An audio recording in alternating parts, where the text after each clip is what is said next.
నిమ్మకాయ సోడా కొట్టండి.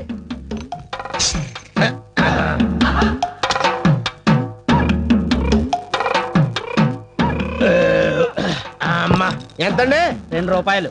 ఇదిగో పుచ్చుకోండి. చిల్లర లేదు వై, చిన్న నోట్ ఏదైనా ఉంటే ఇవ్వు.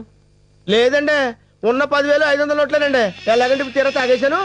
ఏం పర్వాలేదు, ఆ 2 రూపాయలు నా అకౌంట్ లో రాసుకో. అదేంటండి నా సోడాకి మీ అకౌంట్ ఏంటండి? ఏం పర్లేదు, సోడాయే కదా.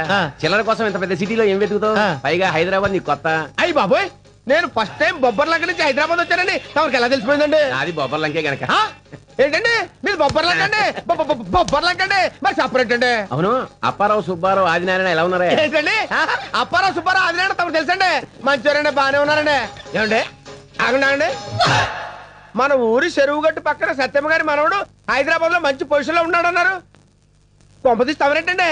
కరెక్ట్ గా పట్టేసావా? పట్టేశారండి.